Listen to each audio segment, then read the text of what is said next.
Singularity by William Sleator. 18. I was terrified. It was moving faster now. The jaws filled half the sink. I had to get out of here and run for help. I gripped the edge of the sink and closed my eyes, and I realized that there had been no change in its rate of approach. In the 15 minutes that I had been outside last night, over 5 weeks had gone by inside the playhouse. Naturally, the monster would move a lot closer in 5 weeks than it did in one day.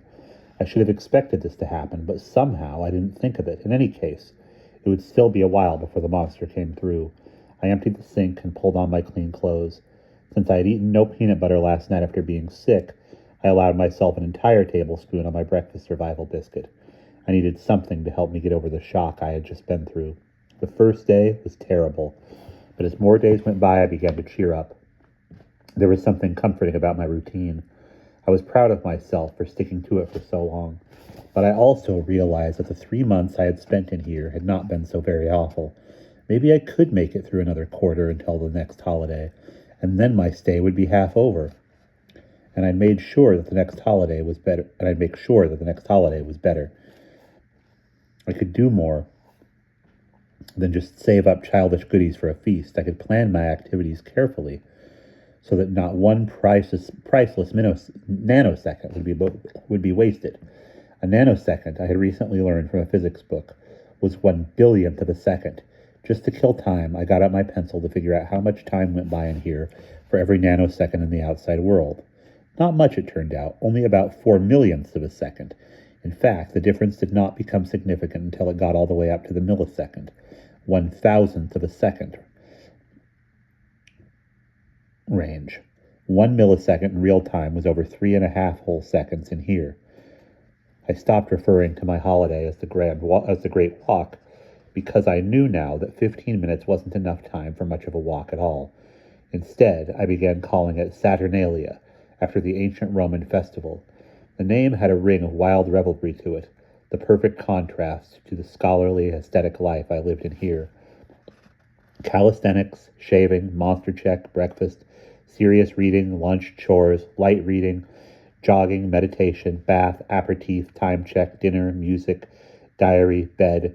It was a good schedule, full enough so that no single activity lasted for too long, varied enough so that each activity was a refreshing change from the one before.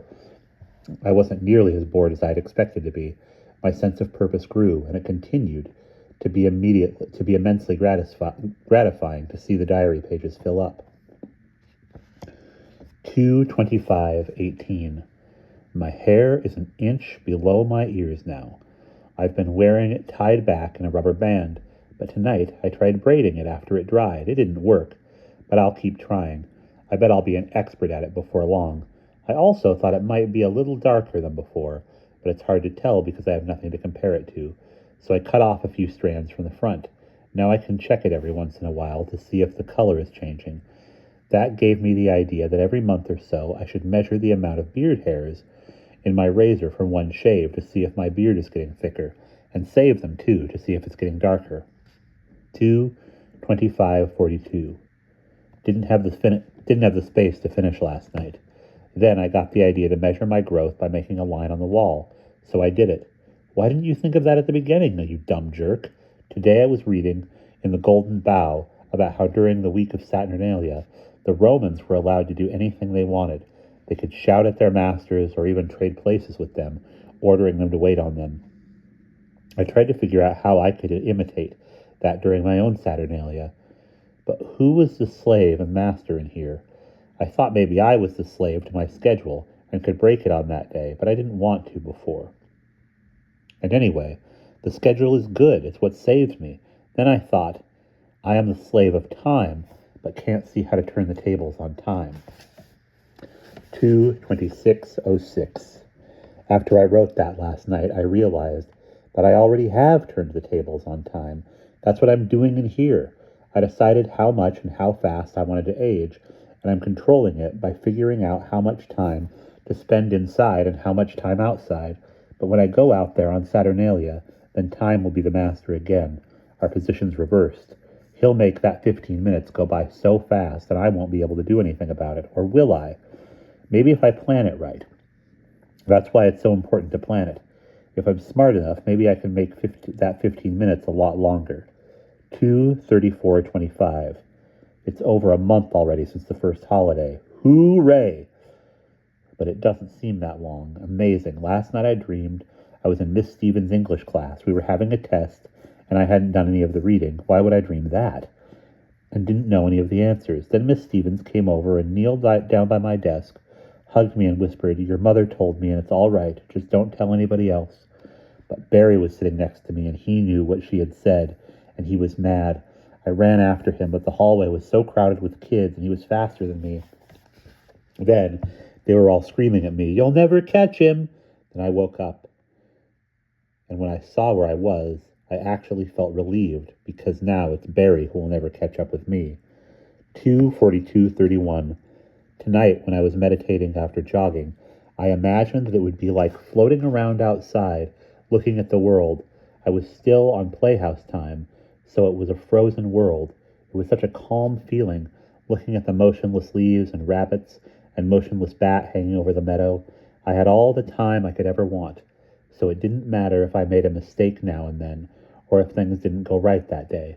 Then I floated over to the river. I looked at a stationary rock, sitting up out of the water, in the fastest part of the rapids. By staring hard at the edge of the rock, I could just barely see the foam creeping past it. It didn't flow exactly, but it very gradually undulated. It was like a river of barely oozing plastic. If I didn't have the rock to compare it to, I wouldn't have been able to see it move at all. 2:42:55. Today when I was looking at the creature, I almost forgot for a minute how scary it was. Maybe it's because I'm taking control.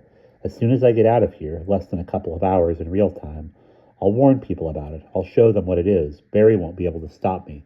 It's too late to stop me now. Maybe that's why the creature doesn't seem so threatening to me, and why I don't hate it so much in here anymore. My situation wasn't as bad as being stranded on a desert island, not knowing whether I would ever be rescued.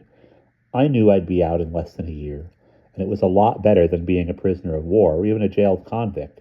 There was no torture in here, no hostile guards or violent inmates. There was no hard labor, nothing imposed on me at all. I wasn't here against my will, and that made a tremendous difference.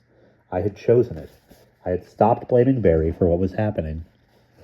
I didn't want to relinquish the responsibility to him. I wanted it myself. And in what seemed like less time than it had taken for the first quarter to go by, it was 2:57:56, the eve of Saturnalia. I noted in my diary that tomorrow I would be 6 months older. I did not break from my routine on the holiday for the most part.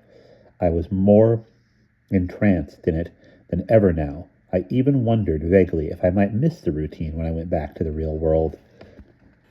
But I didn't jog in place on the holiday for a very specific reason. And I didn't bathe. When it was time to meditate, I turned out the light and sat in the darkness and waited for about half an hour, which was the length of time I usually seem to meditate. By then, I felt in control of myself and very open, ready to absorb as much as possible, and my pupils were fully dilated now, in the almost complete darkness of the playhouse. When I opened the door, it was silvery bright out there. The calculator said 2:58:20. Breathing evenly, I bent forward, the keys in my left hand. Then I bounded from the threshold, scooped up the calculator without a break in my stride, and was off and running. I knew from my daily jogging in place that a 15-minute run would be effortless for me now. I wouldn't even be out of breath at the end of it, but I'd be able to cover so much more ground than before, soak up so many experiences that last time I had missed. I was already out of the circle of pines and into the meadow before the cascade of sounds whooshed through my ears, and I felt the wind move. The last digit on the calculator languidly dissolved and became a 1. Only 1 second had gone by, and I was already well on my way. I had decided against taking time to get fresh food from the house. My diet, as it was, seemed perfectly adequate. I felt more energetic than ever, and hadn't once been sick. Even if my diet hadn't been healthy, a few apples and a quart of milk wouldn't improve it much over a period of 6 months. What I was eating was dull, but that didn't bother me much anymore. My priorities had changed. The next 15 minutes were too important to waste on gathering unnecessary food. I tore across the meadow, through the opening in the vine-covered hedge, and out onto the road, my braid bouncing on my neck. I thumped along in my bare feet, kicking up dust. There was a breeze, but the night was hot. And soon, The dust was clinging to my damp skin. It felt wonderful. The little road twisted and turned, tall corn on one side, thick trees on the other. Around a corner, I came to a pimpled metal bridge. I leaned over the railing and looked down at the water. I tried to follow individual bubbles as they whirled through the waves and foam, but they went too fast for my eyes to keep track of them. I remembered how the river barely crept along on playhouse time, but I didn't want to think about that now. I sped across the bridge. The trees suddenly leapt toward me as a patch of yellow light raked across them. The river was so noisy. I hadn't heard the engine, the crunch of tires, of gravel. I barely had time to get out of the middle of the road and no time to hide. The blinding headlight glared directly into my eyes, and I could see nothing but two dazzling spots as the vehicle rumbled past me. It clanged across the bridge, then came to a noisy halt. A door slammed. I had forgotten to get dressed. Whoever was in the car had seen me, long-haired and naked and on the run, and now they were blocking the way to the playhouse, and soon it would be time for me to start back. I thought of following the river, but I didn't know whether the playhouse was upstream or downstream from here, and the river's course was so winding that it would take far too long even if I didn't get lost. I had to get past the car, and then, somehow, I had to get through Uncle Ambrose's gate without being seen, so that they would not follow me and investigate. Footsteps approached. "Okay, what's the hurry?" twanged a deep male voice. The glare had faded from my eyes now, and I saw that I really was in trouble. Against the moonlit sky, I could see a long antenna sticking up from the back of the car, and the cylindrical shape of a light fixture in the middle of the roof. The tall figure confronting me had something on his head that looked a lot like a visored cap. A flashlight beam stung my eyes. "All right, kid, who are you and what are you doing out here?" Would the cop believe me if I told him who I was and why I was in Sushan? And if I said that I couldn't sleep and was just going for a moonlight walk? Probably not under the circumstances. How would he know the house wasn't still vacant and that I wasn't a vandal? I would have to prove my story by taking him back to the house, showing him keys and documents. It would take months and months of playhouse time and wake up Barry for sure. Everything would be ruined. But how could I just run away without any explanation? If I tried to get back to the house, he'd catch up with me and see where I was going and check the place out. If I ran the other direction, then hid in the woods, he might not find me, but he would probably go back and check on the house later. It would look as though I were running away from the house for some suspicious reason. "Say something, kid. Where are you running to? What are you doing with that gizmo?" "Timing myself," I said. It was the first thing I'd said to anyone else in 6 months. But it didn't feel strange to be speaking out loud because I had been talking to myself a lot. "I'm a runner," I said, "just practicing trying to improve my time." "At this time of night, in the nude." It's the coolest time to run," I said. "And there's nobody on the road to see me, no traffic or anything." I held up my hands. "What else would I be doing with just my timer and my keys?" "I don't know, but it seems mighty peculiar. You live with your family or roommates, or you married or what?" "Married? With my family." "What's your name and address? I gotta run you home and check." We both jumped as a horn behind us blared out.